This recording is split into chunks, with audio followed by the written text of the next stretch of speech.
Saludos. Según la planificación que tenemos en nuestro curso, nos toca el segundo capítulo de acceso a la WAN, protocolo punto a punto.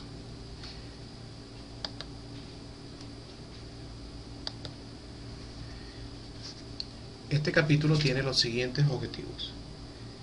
En primer lugar, describir cuáles son los conceptos fundamentales de la comunicación serie punto a punto, cuáles son los conceptos claves del protocolo punto a punto, qué comandos se utilizan para configurar la encapsulación PPP, qué comandos se utilizan para configurar la autenticación PAP y chat. Como pueden notar, tenemos una serie de conceptos nuevos, entre los que tenemos PPP, que es protocolo punto a punto, NSP, protocolo de control de red, LSP, protocolo de control del enlace, PAP, protocolo de autenticación de contraseña, CHAP, protocolo de autenticación por intercambio de señales por desafío, entre otros que vamos a estar revisando en el transcurso del capítulo. La primera parte de este capítulo habla sobre las conexiones seriales y paralelas. Como se puede ver en la imagen, la comunicación se puede hacer ya sea de forma serial o de forma paralela. Eso, por supuesto, lo tienen todas las computadoras. Cada computador tiene puertos en la parte trasera en las que podemos tener este tipo de señales. Por supuesto, ya en la actualidad han desaparecido y ya se ha relacionado un poco más lo que es las conexiones USB, pero por supuesto siguen trabajando este tipo de conexiones. Ahora bien, las comunicaciones WAN en su totalidad son de tipo comunicación serial. Pero ¿por qué no utilizar la comunicación paralela si se supone que a medida que viaja un bit en la comunicación serial, viajan 8 en la comunicación paralela? Bueno, de ahí sale una buena historia en lo que respecta a la comunicación paralela. No, en realidad no viajan 8 bits al mismo tiempo. Esos bits pueden ir unos más rápidos que otros, y por supuesto existe latencia en lo que es la llegada de la información, y a medida que esa información viaja a distancias más largas, se producen muchos problemas. En cambio, la comunicación serial es mucho más confiable y en realidad esos bits que aparentemente viajan a una velocidad menor pueden aumentar su velocidad con el tap de reloj.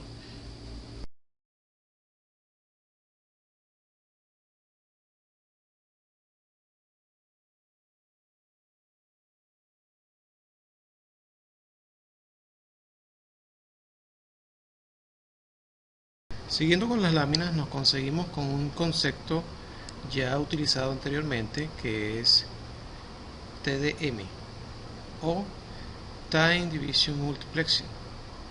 Este concepto de multiplexación ya lo habíamos evaluado en el módulo 1 de Cisco. Es cuando se pasa la información de varios dispositivos a través de un solo medio, algo similar a lo que tenemos en la lámina.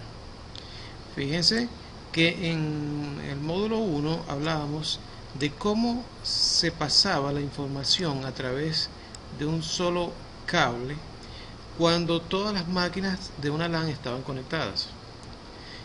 En aquel momento se decía que se le daba un espacio a cada una de las porciones de información para ser pasada a través del medio.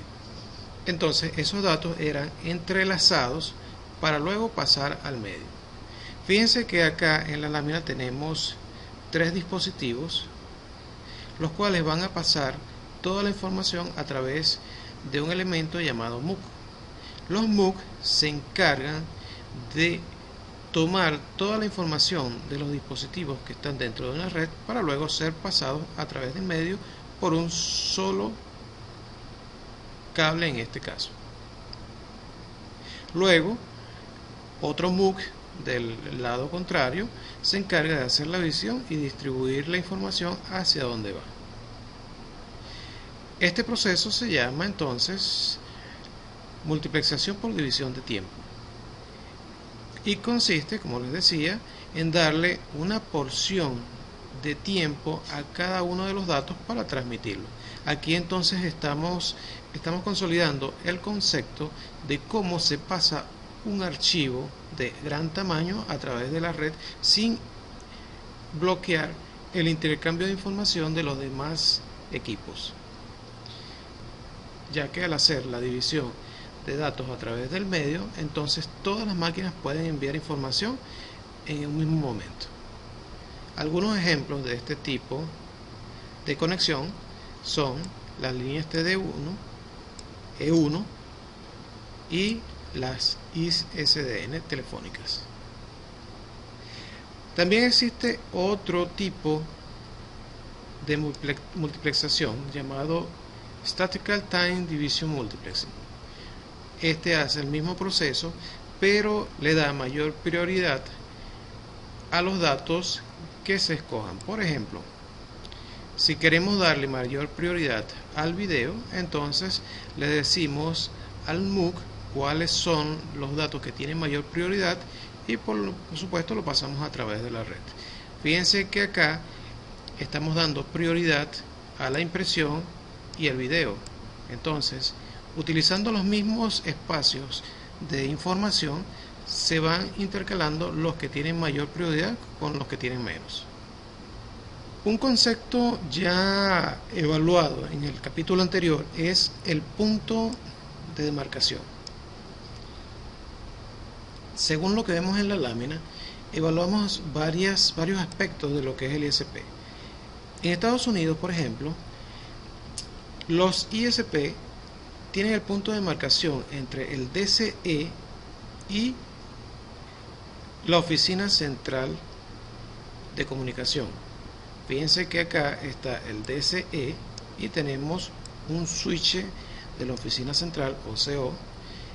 El punto central entre ellos entonces sería nuestro punto de demarcación.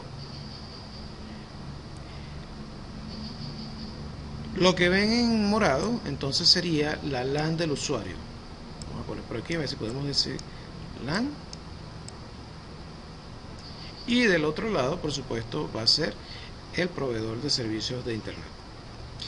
En otros países, por ejemplo en Venezuela, se utiliza el otro método, donde la Oficina Central de Comunicaciones se encarga de suministrar el DCE, por lo cual la línea de demarcación está entre el DTE y el DCE. En Venezuela sucede eso. Por ejemplo, en la Universidad de Oriente nosotros tenemos un router similar a este, tenemos una topología similar a esta, donde el router es propiedad de la Universidad de Oriente, pero el DCE es un dispositivo que distribuye o nos coloca CAN-TV en el sitio y desde ahí nosotros hacemos la conexión hacia la WAN. ¿Qué ventajas tiene esto? Que en el caso de que el equipo se dañe, el DCE se dañe, entonces quien se encarga de hacer el cambio del dispositivo es, en este caso, CAN-TV, que es la oficina central. Siguiendo con esta lámina, nos conseguimos con los términos conocidos, DTE y DCE, que tal vez no fueron bien explicados en el capítulo número 1 del currículum. Vamos a hablar un poquito más de ellos para este capítulo. Si se recuerdan, DTE o Data Terminal Equipment y DCE, Data Communication Equipment, o si lo decimos en español, equipo terminal de datos y equipo de comunicación de datos, los encontramos, si se recuerda cuando hacíamos el laboratorio, que teníamos el DSE y teníamos el DTE, podíamos configurar los routers de esas dos formas. La diferencia entre el DSE y el DTE es que cuando configurábamos el DSE se le daba un tiempo de reloj. Él hacía la simulación del proveedor de servicios de internet. Ok, este equipo DSE es por supuesto quien brinda la señal de reloj para hacer la comunicación a través del cable serial. Ese equipo, como pueden ver en la lámina, está conectado a lo que es la nube y brinda la señal del reloj para brindársela al DTE, que es el equipo que está conectado directamente a la LAN. Aquí podemos tener varias computadoras y brindarles el servicio de conexión hacia internet. Ahora bien, el DTE es quien recibe la señal de reloj del DSE. Si vemos en el laboratorio, ¿se acuerdan del cable azul que tiene conector B35? Fíjense que aquí tenemos ese conector, tenemos esos dos cables se unían a través de este conector hembra y conector macho. Si recuerdan, el DCE, vamos a colocarlo por aquí, DCE es el conector hembra. Siempre es de esa forma, es quien controla el tiempo. Fíjense en la topología que tenemos acá abajo. Tenemos los routers. Recuerden la topología del módulo 1, donde colocamos dos routers conectados a través del cable serial. El DSE era el que iba configurado con la señal de reloj, mientras que el DTE solamente recibía esa señal de reloj para hacer la sincronización. Muy bien. El cable con puerto hembra siempre es el DSE y quien brinda la señal. ¿Cómo podemos identificarlo más fácil? Recuerden, en casa ¿quién manda?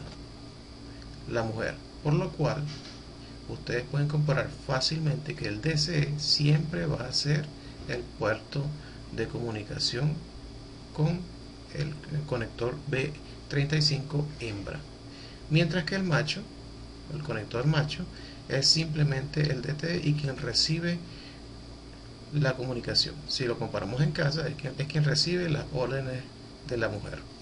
Evaluando esta nueva lámina, nos conseguimos con el protocolo HDLC, High Level Data Link Control.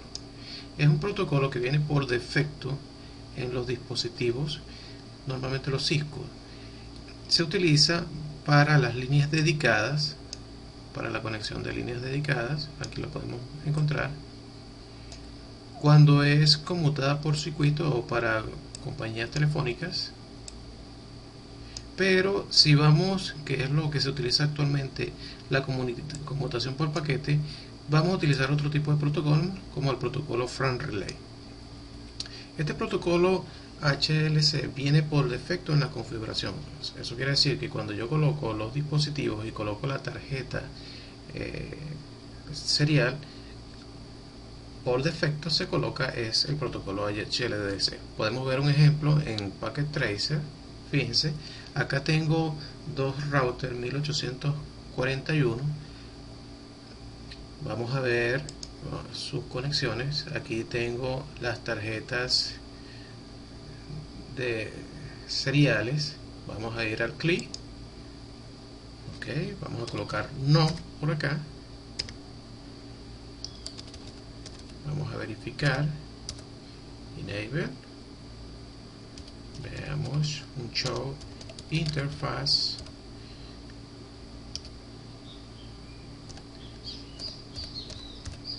Sería de la interfaz 000. Ok, fíjense. Vamos a ver que viene por defecto. Aquí tienen encapsulación HDLC. Entonces, como pueden ver, es una es el encapsulado que viene por defecto en los dispositivos Cisco.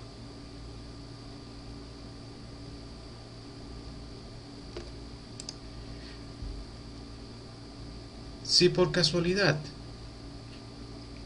en el dispositivo viene otro tipo de encapsulado, bueno, utilizamos este comando para generar el encapsulado que nosotros necesitamos. Volvamos un momento a lo que es el Packet Tracer y vamos a verificar. Vamos a ir a Configure Terminal, entramos a la interfaz,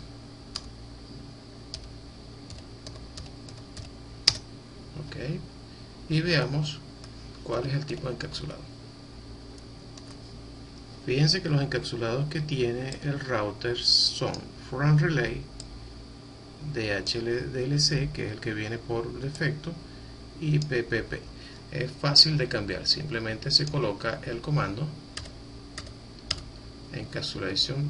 Si es el protocolo que necesitamos, PPP, vamos a pasarlo un momentico por acá, vamos a salir hasta afuera y nuevamente buscamos el show de la interfaz, y fíjense que si yo cambio el encapsulado simplemente aparece ahora como PPP. Si en algún momento ustedes inician el router y tienen un encapsulado distinto, se hace entonces ese proceso. Entramos al Configure Terminal, a la interfaz, y colocamos el encapsulado que necesitamos, que en este caso es HTLC.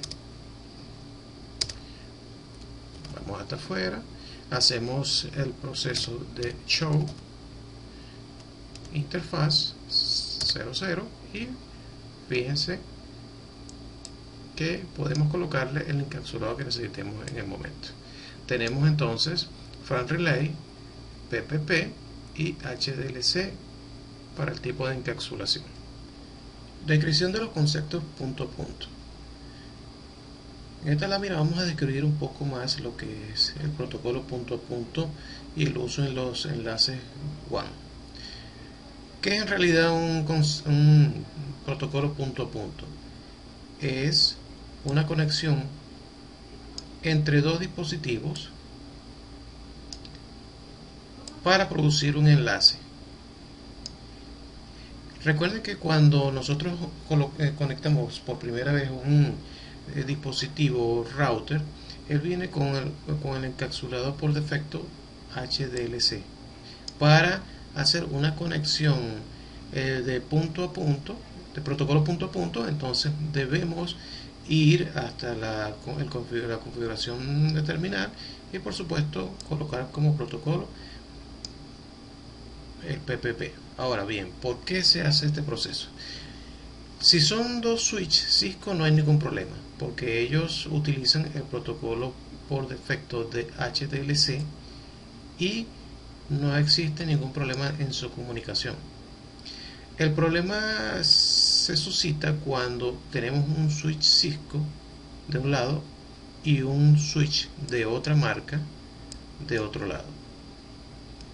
Entonces, en ese momento sí necesitamos el uso del protocolo PPP para hacer el proceso de encapsulación y que los dos equipos puedan sincronizar la comunicación. Ahora, el protocolo PPP tiene tres componentes principales. Internamente tiene HDLC, tiene LSP y tiene NSP.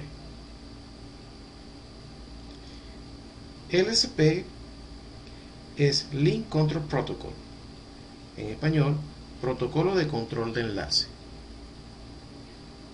NSP es Network Control Protocol, protocolo de control de red. Estos tres elementos vienen incluidos en la trama PPP. Ya vamos a hablar un poco más de ellos y cómo se hace el proceso.